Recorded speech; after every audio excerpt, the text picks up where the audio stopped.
राधे राधे दोस्तों, आप सभी का स्वागत है मेरे YouTube चैनल लड्डू गोपाल पर। आज के वीडियो में हम बात करेंगे भय पर। भय डर क्या है? डर हृदय में उत्पन्न वह भाव है जो व्याकुलता तथा आश्चर्य को जन्म देता है। अतः आने वाले दुख अथवा मुसीबत की कल्पना से उत्पन्न मन स्थिति का नाम भय है। जब प्राणी का सामना आने वाले दुखों से होता है तब उसके मन में एक अजीब सी आकुलता और आश्चर्यजनक मनोभाव जागृत होता है। इसी मनोभाव को साहित्य में भय के नाम से जाना जाता है। चलिए इस भय को, डर को और विस्तार पूर्वक जानते हैं। फियर, भय, डर। अब हम डर यानी फियर के ऊपर बात करने जा रहे हैं। हम सबके अंदर किसी न किसी वस्तु या इंसान को लेकर एक डर छुपा होता है। तो भगवान श्री कृष्ण द्वारा अर्जुन को सुनाई गई पवित्र भगवत गीता के माध्यम से हम जानेंगे कि आखिर कैसे इस डर को दूर किया जाए। वैसे डर होना कोई गलत बात नहीं है। एक इंसान को बुरा काम करने से अवश्य डरना चाहिए। अगर एक बच्चे के अंदर से अपने माता पिता को लेकर डर समाप्त हो जाए तो बच्चा उनकी बात नहीं सुनेगा। ठीक ऐसे ही हमें सरकार और उसके नियम कानून का डर होना चाहिए ताकि हम अपनी गलत हरकतों से दूसरों को नुकसान न पहुंचा बैठे। तो इस तरह कुछ चीजों को लेकर डरना जरूरी है। जैसे खाना बनाते समय उसमें बस थोड़ा सा नमक डाला जाता है ताकि खाने में स्वाद आ सके। लेकिन आज के समय में इंसान बहुत सारी बातों को लेकर डर में बैठा हुआ है, जिसकी वजह से जीवन जीना बड़ा मुश्किल हो गया है। डर के बारे में और समझें तो ये काल्पनिक भी हो सकता है और वास्तविक भी। काल्पनिक डर का मतलब हुआ कि कोई घटना अभी हुई नहीं है पर आप पहले से ही उसके बारे में सोचकर डर रहे हो। कई बार परीक्षा के परिणाम आने से पहले ही छात्रों को डर लगने लगता है। कई लोग डरते हैं कि हमने अपने व्यापार में इतना पैसा रुपया लगा दिया है, कहीं नुकसान ना हो जाए। कई लोगों को भूत प्रेत से डर लगता है तो कईयों को हार जाने यानी असफल होने का डर लगता है। बहुत से लोग अकेलेपन से डरते हैं तो कई लोग ये सोचकर डरते हैं कि भविष्य में हमारा क्या होगा। कुछ लोग गाड़ी चलाते हुए जख्मी हो जाते हैं तो दोबारा गाड़ी चलाने से डरने लगते हैं, ये सोचकर कि कहीं फिर से चोट न लग जाए। हमें अक्सर अजनबी लोगों से भी डर लगता है और मर जाने से भी डर लगता है। इस तरह न जाने कितनी ही और सारी बातों पर हमें डर लगता है, परंतु इतना डर होना अच्छी बात नहीं है। इसके अलावा कुछ डर असली भी होते हैं।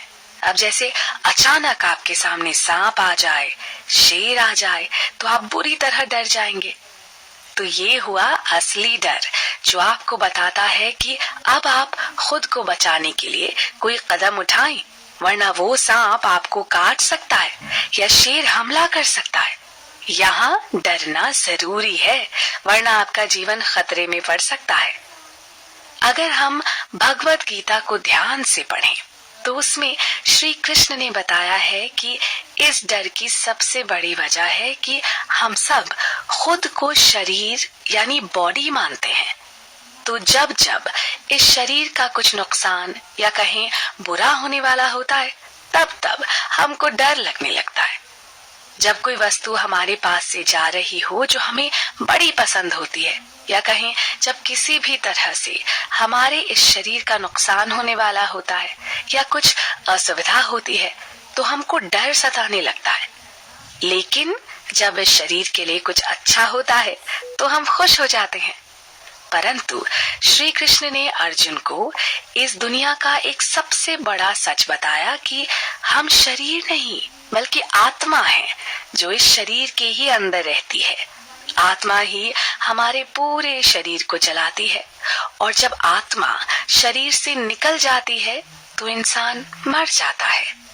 इसके बावजूद भी बहुत कम लोग आत्मा पर ध्यान देते हैं। अधिकतर लोगों को सिर्फ अपने शरीर की चिंता होती है, जिसके कारण ही उन्हें डर लगता है, गुस्सा आता है, चिंता होती है और वो परेशान हो जाते हैं। तो चलिए अब हम एक एक करके भगवत गीता के कुछ श्लोकों के बारे में जानेंगे जिनके अंदर इस भय से जुड़ी बातें कही गई हैं और समझेंगे कि आखिर इस भय को कैसे दूर करें। साथ ही इस बात को भी जरूर ध्यान रखें कि अच्छे कामों को किए जाने के लिए थोड़े भय का होना भी जरूरी है, बस थोड़े से नमक जितना।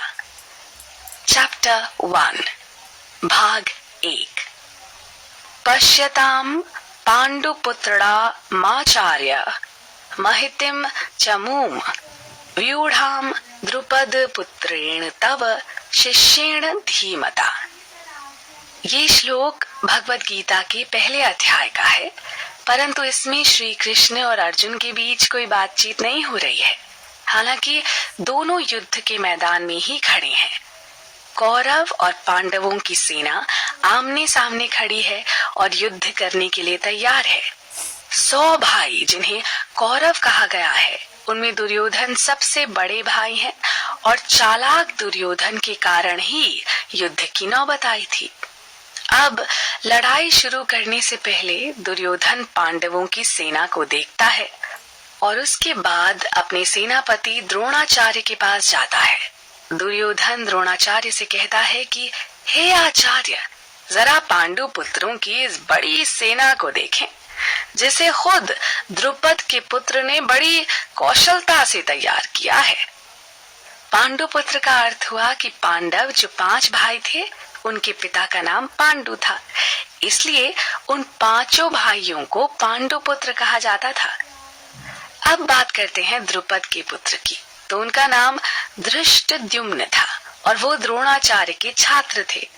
द्रोणाचार्य ने ही उन्हें युद्ध करने की सारी कला सिखाई थी। लेकिन आज धृष्टद्युम्न अपने ही गुरु से युद्ध करने आए थे और धृष्टद्युम्न ने ही पांडवों की सेना की व्यूह रचना बनाई थी। व्यूह रचना का मतलब होता है युद्ध के मैदान में अपने सैनिकों को एक खास तरीके से खड़ा करना। जैसे विद्यालय में प्रार्थना के दौरान छात्र एक पंक्ति से खड़े होते हैं, परंतु व्यूह रचना में सैनिकों को जरा अलग तरीके से खड़ा किया जाता है। तो द्रुपद के पुत्र की इस व्यूह रचना को देख दुर्योधन बड़ा हैरान हुआ। हालांकि उसके पास तो पांडवों से भी ज्यादा सैनिक थे, फिर भी उसे पांडवों की सेना बड़ी दिखाई दे रही थी। दुर्योधन को थोड़ा शक या कहीं भय भी होने लगा कि कहीं ये पांडव मिलकर उनकी सेना को हरा ना दे। तो देखा कैसे यहाँ दुर्योधन के मन में भी युद्ध के परिणाम को लेकर थोड़ा सा भय आया, थोड़ी शंका हुई। वैसे हम सब में भी सफलता असफलता को लेकर भय होता है। हालांकि यहाँ पर चालाक दुर्योधन ने द्रोणाचार्य के सामने सीधे सीधे धृष्टद्युम्न का नाम नहीं लिया, बल्कि उनके पिता द्रुपद का नाम लिया, क्योंकि द्रुपद और द्रोणाचार्य के बीच एक बात को लेकर दुश्मनी हो गई थी। जिसके बाद द्रुपद ने एक बड़ा यज्ञ हवन करवाया था और उस हवन में से एक बेटा पाया था। उस बेटे का नाम ही धृष्टद्युम्न रखा था, जो द्रोणाचार्य को मार सके। इस बात को और आसान तरीके से समझें तो द्रोणाचार्य से दुश्मनी हो जाने के बाद द्रुपद ने उन्हें मारने का सोचा, पर द्रोणाचार्य बड़े शक्तिशाली थे, उन्हें मारना आसान नहीं था। जिसके बाद द्रुपद ने एक बड़ा यज्ञ हवन करवाया और उसमें से वरदान के रूप में एक बेटा पाया। आज वही बेटा यानी धृष्टद्युम्न द्रोणाचार्य को मारने के लिए युद्ध के मैदान में खड़ा था। तो दुर्योधन ने चालाकी करके द्रोणाचार्य को उनके साथ हुई दुश्मनी याद दिला दी, ताकि द्रोणाचार्य अपने दुश्मन से पूरी बहादुरी के साथ युद्ध लड़ें और उन पर बिल्कुल दया न दिखाएं। दूसरी बात कि दुर्योधन अच्छे से जानता था कि द्रोणाचार्य पांडवों को भी बड़ा पसंद करते हैं, तो उसे डर लगा कि कहीं वो पांडवों पर दया दिखाकर लड़ने से ही मना न कर दें। अगर ऐसा होता तो कौरव युद्ध हार सकते थे। इसी कारण उसने अपने सेनापति द्रोणाचार्य को द्रुपद से हुई उनकी दुश्मनी याद दिलाते हुए सावधान रहने को कहा। अब इस श्लोक में एक बात समझने वाली है कि पांडवों की तुलना में कौरवों की सेना बहुत बड़ी थी। फिर भी दुर्योधन को हारने का डर सता रहा था। दुर्योधन सोच रहा था कि कहीं द्रोणाचार्य भावुक होकर पांडवों से लड़ने से ही मना न कर दें। जबकि दूसरी तरफ पांडवों की सेना छोटी थी, फिर भी वो विश्वास से भरे थे और पूरे निडर होकर युद्ध करने आए थे। पांडवों ने हमेशा सत्य का साथ दिया था और सच्चाई के साथ चलने वाले इंसान को कोई डर नहीं होता है। वैसे अगर कोई सैनिक सोचे कि उसे किसी बात का डर नहीं और वो अकेला ही सबसे लड़ सकता है, अब अगर वो बिना कोई योजना बनाए अकेले ही लड़ने जाएगा तो खुद उसकी जान खतरे में पड़ सकती है। इसे मूर्खता कहा जाएगा। अब एक और उदाहरण से समझते हैं। अगर एक छात्र बिना पढ़ाई किए परीक्षा देने जाता है तो उसे फेल होने का डर लगेगा, परंतु जो छात्र अच्छे से पढ़कर परीक्षा देने जाएगा उसे डर नहीं लगेगा। तो इन बातों से समझ आता है कि जब हम अपने लक्ष्य पर पूरी तरह से ध्यान को लगाते हैं और उसे प्राप्त करने के लिए अच्छे से तैयारी करते हैं तो इससे डर खत्म हो जाता है। ठीक जैसे पांडव अच्छे से युद्ध की तैयारी करके आए थे और वो सब सत्य के साथ भी थे, तो भला ऐसे में डर किस बात का। चैप्टर 2 भाग 2। न जायते मित्र्यते वा कदाचि न्यायम भूतवा भविता वा न भूयः अजो नित्य शाश्वतोयम पुराणो न हन्यते हन्यमाने शरीरे। भगवत गीता का सबसे बड़ा संदेश ये है कि हम शरीर नहीं बल्कि